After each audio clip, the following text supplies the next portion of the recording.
Sir हमारी मदद कर दीजिए। अरे जी क्या हो गया? सर हम बार बार थाने के चक्कर लगा रहे हैं और पुलिस हमारी एफआईआर नहीं लिख रही है, पुलिस वाले भगा देते हैं। सर हमारा आदमी पिछले 3 महीने से जेल में बंद है, उसको बेल नहीं मिल रही है। सर चार्जशीट हो गई है, तारीख पे तारीख लग रही है, जज साहब आदेश नहीं दे रहे हैं। ये सब आम सवाल हैं जो आप रोजमर्रा की जिंदगी में सुनते होंगे। देश में नए आपराधिक कानून लागू हो गए 1 जुलाई से। सरकार का कहना है कि 1872 में बने आपराधिक कानून अंग्रेजों की गुलामी का प्रतीक थे, इसलिए हमें अपने नए कानून लाने चाहिए। बहुत कुछ बदल गया है। अब वैसे 70% चीजें तो उतनी ही हैं, पुरानी ही हैं। बदलाव 30% हुआ है, धाराओं के नाम बदल दिए गए हैं। जैसे 420 वो जो फ्रॉजरी का मामला था, चीटिंग का मामला था, अब उसमें 420 लगती थी, अब 318 है। तो धारा 302 जो हत्या की धारा उसमें सजा होती थी वो 1 से 1 हो गई है। धाराएं बदल गई लेकिन कुछ और चीजें बदली। क्या कुछ बदला है? जेल से लेकर बेल तक क्या आसानी होने वाली है और क्या मुश्किलात होने वाले हैं? इस पर बात करने के लिए हमारे साथ हमारी एडिटर लीगल अफेयर्स सपना कौशिक मौजूद हैं, जो कि एडवोकेट भी, और इनके पहले भी आपने वीडियोस देखे होंगे, तो कानून की पाठशाला में इनसे इन तमाम सवालों के जवाब समझते हैं। सपना जी, अब ये बताइए, सबसे ज्यादा आम लोगों के लिए जो फरियादी होते हैं हमारे देश में, आप जानती हैं कि हमारे आपके जानने वाले होते हैं, तो हम लोग थोड़ा सोर्स लगा करके, अच्छा वकील करके मुकदमे दर्ज करा लेते हैं। आम आदमी के लिए बड़ा मुश्किल हो जाता है। तो अब ये नए कानून जो आए हैं, इसमें एफआईआर करानी क्या आसान होगी? लोगों को तो पता ही नहीं कंप्लेन और एफआईआर में अंतर क्या होता है। कंप्लेन आप शिकायत देती है, फिर पुलिस इन्वेस्टिगेट करके एफआईआर करती है। तो अब क्या आसान होगा लोगों के लिए अपने एफआईआर दर्ज कराना? सौरभ देखिए, पहले भी देश में ये कानून था कि जहां पर भी कोई भी कॉग्निजेबल ऑफेंस होता था वहां पर एफआईआर करना मैंडेटरी होता था। कॉग्निजेबल ऑफेंस का मतलब मैं बता देती हूँ, बहुत लोगों को नहीं पता होता कि कॉग्निजेबल और नॉन कॉग्निजेबल, जिसे हिंदी में संज्ञेय और असंज्ञेय अपराध भी कहते हैं, वो क्या होता है। कॉग्निजेबल ऑफेंस आप इस तरीके से समझ सकते हैं कि जहां पर सजा 3 साल या उससे ज्यादा की होती है उसे हम कॉग्निजेबल ऑफेंस कहते हैं, जो सीरियस नेचर के होते हैं। और नॉन कॉग्निजेबल ऑफेंस वो होते हैं जहां पर सजा 3 साल से कम की होती है। जहां पर कॉग्निजेबल ऑफेंस होते थे वहां पर सेक्शन 154 सीआरपीसी का होता था, उसमें एफआईआर करना मैंडेटरी होता था। और सुप्रीम कोर्ट की भी जजमेंट थी ललिता कुमारी की कि अगर किसी ने भी कॉग्निजेबल ऑफेंस की कोई भी कंप्लेंट आती है तो उसकी एफआईआर करी जाएगी। लेकिन अब यही चीज़ फिर से कोर्ट में नए कानूनों में आ गई है कि ज़रूरी नहीं है कि आप थाने जाकर कंप्लेंट लेकर जाएं और वहाँ पर एफआईआर करने की बात करें, क्योंकि पुलिस वाले पहले क्या करते थे कि क्राइम रेट कम रिकॉर्ड हो, इन्वेस्टिगेशन ना करनी पड़े। क्योंकि जैसे ही एफआईआर हो जाती थी पुलिस ऑफिसर्स के लिए चार्जशीट कोर्ट में फाइल करना मैंडेटरी हो जाता है। सब जानते हैं कि उन्हें फिर इन्वेस्टिगेशन करना है और क्राइम रेट भी बढ़ जाता था। इसी चक्कर में ज़्यादातर पुलिस वाले एफआईआर नहीं लिखते थे। अब आप ऑनलाइन एफआईआर करवा सकते हैं, वो एक बहुत अच्छी चीज़ हो गई है कि आप ऑनलाइन एफआईआर करवाइए, 3 दिन के अंदर साइन जाकर थाने में करिए और आपकी एफआईआर हो जाएगी। तो ये एक अच्छा कदम है। लेकिन ये चीज़ पहले भी थी कि अगर पुलिस एफआईआर नहीं लिखती है तो आप एसपी के पास जाइए, वहाँ से नहीं होती है तो 156(3) में कोर्ट के थ्रू आपको करवाना पड़ता था, कई बार नहीं हो पाती थी। तो ये एक अच्छा कदम है कि आप 173 के तहत ऑनलाइन आप एफआईआर करवा सकते हैं। तो अब भी ऑनलाइन हम एफआईआर करवा सकते हैं। अब उसमें अब भी वो सुविधा में सरकार या पुलिस ने देती है कि आप ऑनलाइन कंप्लेंट फाइल कर दीजिए, ऑनलाइन एफआईआर कर लेंगे, आपको थाने आने की जरूरत नहीं। वो तो अभी भी है, लेकिन वो कुछ सीरियस केसेस में होता था, वहां पर जाके पुलिस इन्वेस्टिगेट कर सकती थी। अब ये है कि पुलिस इन्वेस्टिगेट करेगी, लेकिन 14 दिन के अंदर इन्वेस्टिगेट करेगी और जो कंप्लेनेंट है या विक्टिम है उसको रिपोर्ट भी बतानी पड़ेगी कि अभी तक उन्होंने कंप्लेंट की, एफआईआर की कि नहीं की, उसका स्टेटस क्या है, वो भी एक विक्टिम को, कंप्लेनेंट को पता चलेगा। पहले कई बार होता था कि कंप्लेंट लेके रख दी, एफआईआर करा ही नहीं। अब जो स्टेटस इन्फॉर्म करना पड़ेगा, एक वो बहुत अच्छी चीज है। अब 15 दिन के अंदर आप बता देंगे कि आपने जो कंप्लेंट शिकायत दी है कि उसमें क्या इन्वेस्टिगेशन आपने की है, क्या है, किसमें केस बनता है नहीं बनता है, तो वो उसमें पता चलेगा। हाँ, और दूसरी चीज है कि कॉग्निजेबल, जो लोगों को ये हो रहा है कि पहले ऐसा नहीं होता था, पहले भी कॉग्निजेबल ऑफेंसेस में एफआईआर करना जरूरी था और वो अभी भी है। बस फर्क इतना है कि अब आप ऑनलाइन भी कर सकते हैं। पहले बहुत सारे केसेस में ऑनलाइन एफआईआर नहीं हो पाती थी, छोटे मोटे केसेस में ही होती थी। तो दिस इज वेरी तो इंपॉर्टेंट। थोड़ा सा इसको अंग्रेजी में कहें, थोड़ा परिष्कृत कर दिया है, थोड़ा फाइन ट्यून कर दिया है, थोड़ी जवाबदेही कर दी है, जवाबदेही पुलिस के ऊपर थोड़ी आ गई है। अब बेल लेने की बात करते हैं।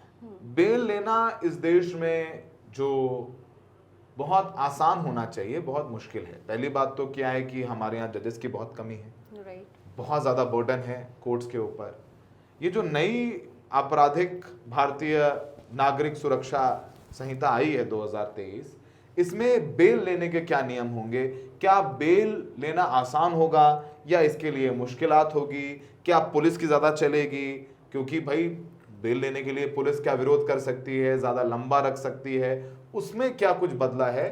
बेल के नियम कानूनों के बारे में बताइए। सौरभ, बहुत सारा कंफ्यूजन लोगों को ये लेकर है कि जो पहले पुलिस कस्टडी 15 डेज की होती थी वो बढ़कर 90 दिन हो गई है या 60 दिन हो गई या 40, ऐसा लोगों के अंदर बहुत ज़्यादा भ्रम फैला हुआ है। तो मैं इसको क्लियर कर दूं कि बीएनएसएस में, भारतीय न्यायिक सुरक्षा संहिता में क्लियरली लिखा गया है कि जो पुलिस कस्टडी है वो अभी भी 15 दिनों की ही होगी।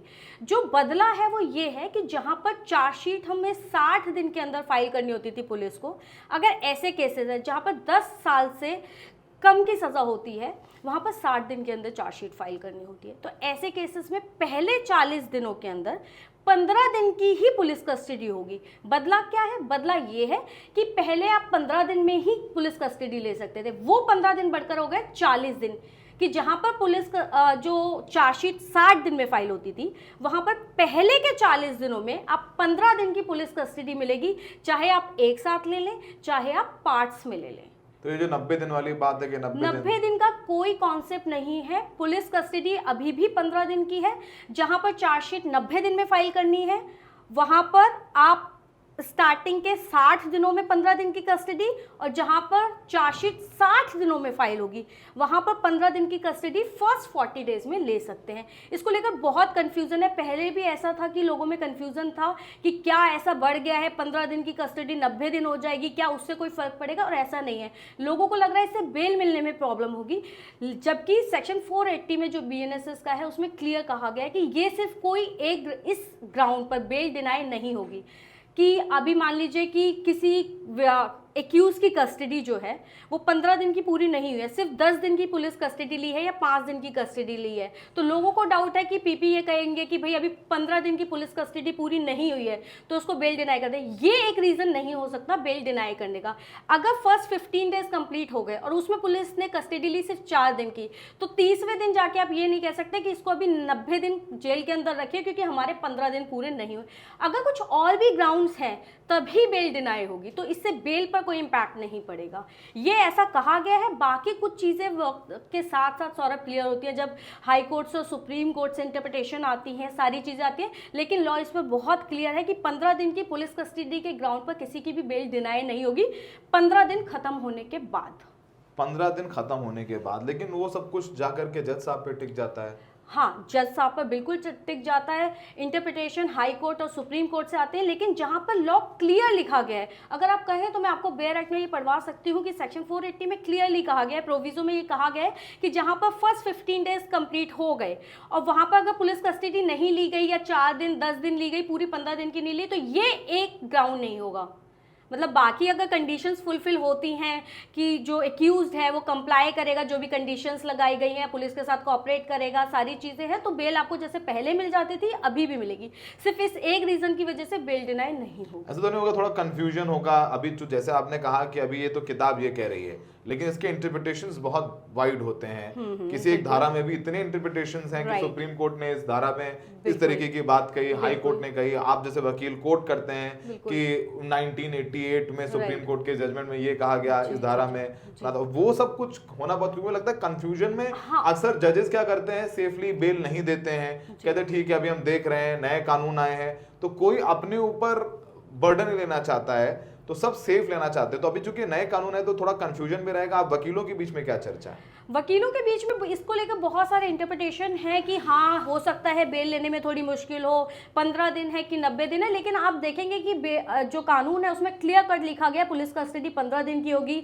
अमित शाह ने भी अपनी प्रेस कॉन्फ्रेंस में क्लियर कर दिया था कि वो कस्टडी सिर्फ 15 दिन की है, बस ये 40 और 60 डेज वाला ही है कि 40 और 60 डेज में आप कभी भी 15 दिन की पुलिस कस्टडी ले सकते हैं। दूसरा प्रोविजो को लेकर एक बहुत ज़्यादा है कि जजेस कैसे लेंगे। जो डिस्ट्रिक्ट कोर्ट्स में या लोअर जुडिशरी आप कहते हैं वहाँ पर जजेस वैसे भी बेल देने में घबराते हैं कि हाई प्रोफाइल कोई केस हो या कोई सीरियस केस हो, वहां पर नहीं जल्दी देते हैं, तो उसको तो टाइम लगेगा सौरभ। और इंटरप्रिटेशन हाई कोर्ट और सुप्रीम कोर्ट, अभी लोअर कोर्ट ने दे दिया बेल अरविंद केजरीवाल को और हाई कोर्ट ने उसको रोक लगा दी। तो ये सारी चीजें हैं सौरभ, इसको टाइम लगता है, किसी भी लॉ को सेटल होने में टाइम लगता है। हर व्यक्ति की अपनी अलग डिस्क्रिप्शन होता है कि वो कैसे ले रहा है, इंटरप्रिटेशन सबकी अलग अलग होती है। कोई कहता है आधा गिलास भरा है, कोई कहता है आधा गिलास खाली है। तो ये तो इंटरप्रिटेशन है जो जब तक हाई कोर्ट और सुप्रीम कोर्ट, अभी भी अगर आप पुराने लॉज को देखेंगे तो वो अभी भी सेटल हो ही रहे थे, उसको लेकर भी अभी बहुत कंफ्यूजन थी। आप यकीन मानिए कि पुलिस कस्टडी वाला जो 15 दिन का है उसको भी अभी लास्ट ईयर ही सुप्रीम कोर्ट ने लार्जर बेंच के पास भेजा था अतुल कुलकर्णी वाले केस में। अभी भी उसको लेकर डाउट था कि 15 दिन की जो पुलिस कस्टडी है वो क्या पार्ट्स में ली जा सकती है या नहीं ली जा सकती है। वी सेंथिल वाला जो केस था उसमें भी सुप्रीम कोर्ट ने इसको फिर लार्जर बेंच के पास भेजा क्लैरिफिकेशन के लिए। जो मुझे लगता है ये नया जो कानून आया इसमें क्लियर हो गया कि 15 दिन की जो कस्टडी आप उसे पार्ट्स में भी ले सकते हैं। तो ये सारी इंटरप्रिटेशन की बातें हैं। एक ये भी बहुत चर्चा हो रही है कि जो नया क्रिमिनल लॉ है वो पुलिस राज को बढ़ावा देगा, पुलिस को ज्यादा शक्ति मिल गई है, क्योंकि जाहिर सी बात है पहला जो सामना आम आदमी का होता है सरकार से वो एक कांस्टेबल या एक आईओ या सब इंस्पेक्टर एएसआई से होता है। पुलिस से पहला सामना होता है, पुलिस सिस्टम होती है जब वो किसी अपनी शिकायत को लेकर के जाता है।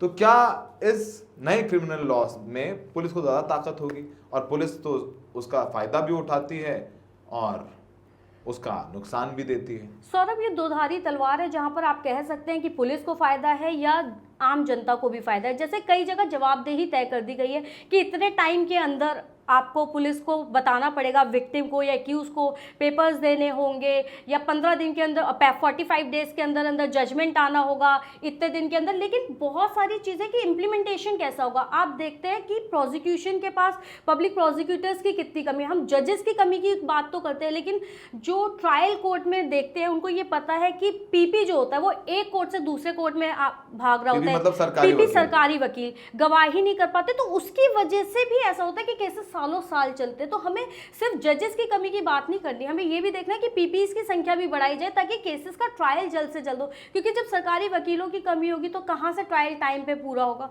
और जजेस की कमी की बात तो सब जानते हैं।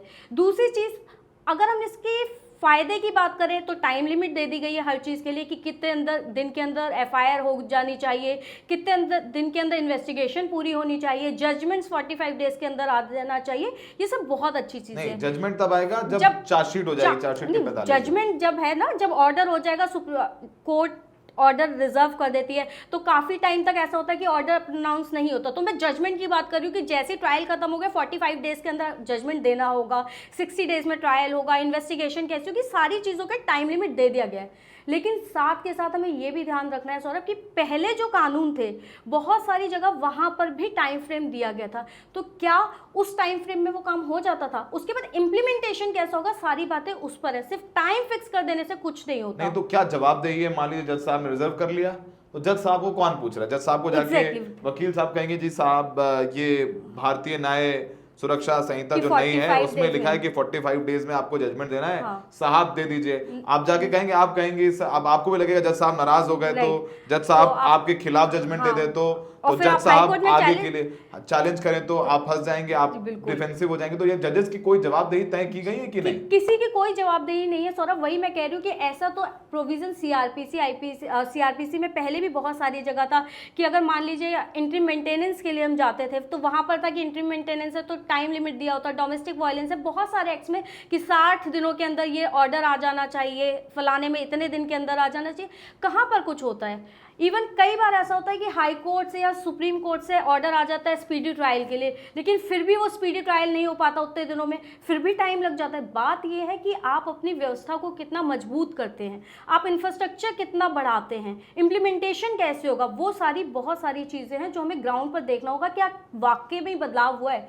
अच्छी चीज़ें भी हैं, बुरी चीज़ें भी हैं, लेकिन मैं कहूँगी अमूमन सारी चीज़ें सेम है। जैसे बहुत सारे लोगों को लग रहा है कि वीडियोग्राफी होगी, सिर्फ महिला पुलिसकर्मी ही किसी रेप विक्टिम के स्टेटमेंट्स, वो सब पहले भी होता था और एग्जैक्टली और वही चीज़ें उसमें लिख दी गई कि हमने ये बदलाव कर दिया। ऐसा नहीं है, बहुत सारी चीज़ें ऐसी जो पहले होती थी वो अभी भी हो रही हैं, बस नाम बदल दिए गए, सेक्शंस बदल दिए गए, बहुत ज़्यादा कोई बदलाव नहीं हुए हैं।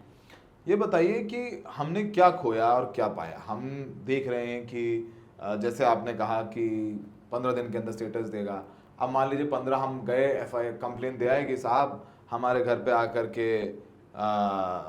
हमारे किसी परिवार वाले ने आके लड़ाई वड़ाई की, हमारा सर तोड़ के चला गया। FIR कर लीजिए, हमारी शिकायत है, शिकायत दे के आ गए। आप कह रही हैं कि उसमें 15 दिन के अंदर स्टेटस देना होगा। अब 15 दिन के अंदर स्टेटस नहीं दे रहा है, वो इन्वेस्टिगेशन करेगा 14 डेज के अंदर और 90 डेज के अंदर अंदर स्टेटस देना है। यानी अब 3 महीने इंतजार करना पड़ेगा। 3 महीने का इंतजार है। 3 महीने इंतजार करना पड़ेगा आपको, और अगर 3 महीने बाद फिर 3 बार आके और पीट गया तो वो आदमी, तो आपको पुलिस, वही बात है ना सौरभ, बात सारी सिस्टम की है।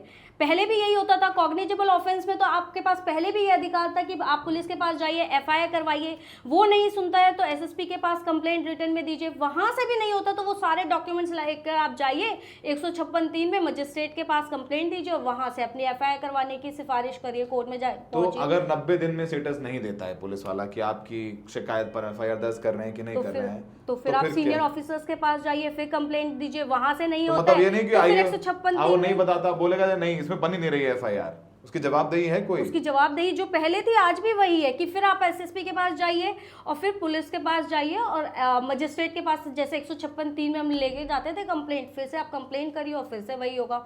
बात सारी की सारी जवाबदेही, इम्प्लीमेंटेशन ग्राउंड पर कैसा होगा, पुलिस कैसे काम करेगी, PPs बढ़ाए जाएंगे, जजेस का बोझ कम होगा, सारी चीज़ें उन्हीं सब चीज़ों पर है।